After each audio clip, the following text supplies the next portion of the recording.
Episode 9 of Inventing Anna begins this finale with Todd visiting Anna and prepping her for the court case ahead. All of this is going to be decided on by a jury, so Todd gives her instructions to tricking them into believing she wasn't even close to receiving her money. While Anna sorts out a stylist to work on her hair, she rings Todd's secretary and tells him to pass on a message. Specifically, to talk to Anna's father and wire $10K to cover the costs. Anna isn't happy with her clothes and forces Todd to head off and go shopping to pick up items that are closer to her liking.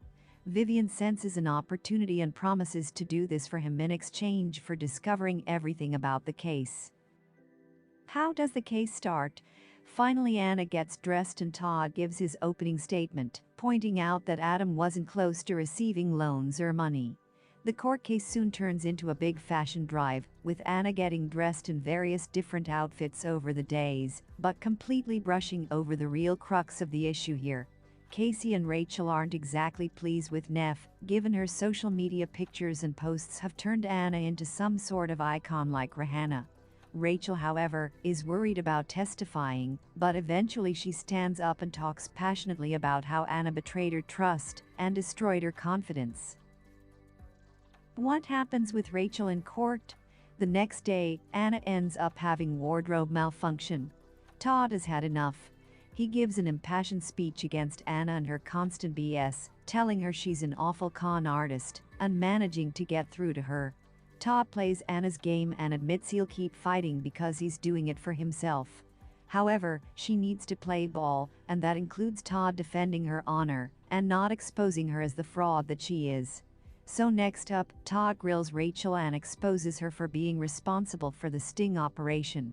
This forces Casey to leave in the middle of court. Of course, all of this was done to expose Anna, and as she and Casey argue, I miss the real point of all this. Anna never intended to pay back Rachel and threw her under the bus. Sure, American Express managed to sort out the charges, but only after Rachel exposed Anna as the scam artist. Anyway, Casey soon leaves and bemoans Rachel for turning on her friend. Was Anna Delvey found guilty? After some drama involving Todd and Margaret along with Jack and Vivian, the latter is all about Vivian not being there for her daughter, and it's quite credible. We return to the courtroom for the closing arguments. Todd's takes an interesting turn, distorting this across to blaming the bankers and betraying Anna, claiming her ideas were all a big pipe dream rather than genuine.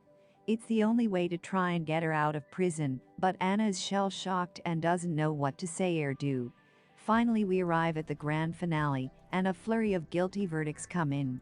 Now, it's worth noting here that City National is classed as not guilty, which gains a bunch of whoops and cheers at Vivian's workplace.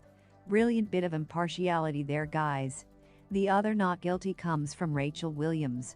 After beating two of Anna's biggest charges, Todd decides to skip out on Margaret and returns to Anna's side. He also chooses to ring Anna's father as well to let him know. Why is Vivian not happy after the case?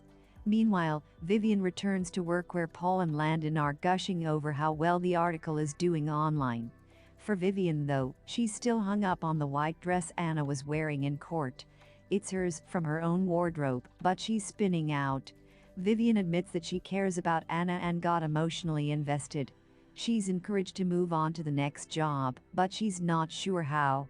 The sentencing comes in and Anna is put behind bars for 12 years.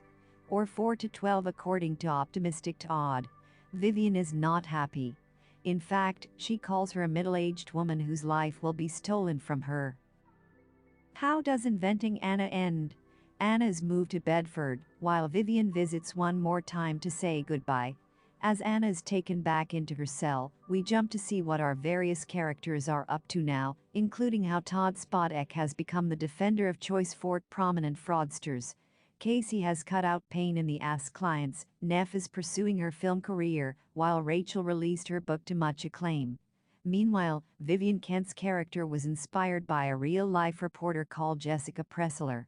She worked as a correspondent for Vanity Fair and completed her book titled Bad Influence. As for Anna, she was released in 2021 and then arrested a month later by ICE for overstaying her visa. Go figure. Ending of last episode. So Inventing Anna bows out its bloated runtime with a finale that finally sees Anna behind bars for her crimes. Even here though, the final episode has been much more about Anna's fashion than her actual crimes, and it's a shame the show didn't include the actual line from her court case. She showed more concern for her attire than the emotions of those she hurt.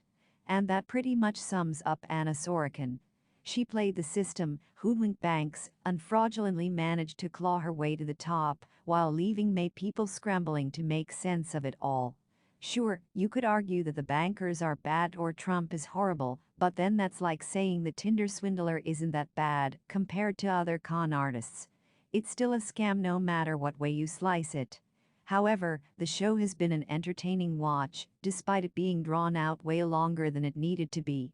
Some of these episodes really didn't need to be over an hour long. Despite all that though, Inventing Anna bows everything out with a conclusive chapter that leaves little doubt over how this story ends.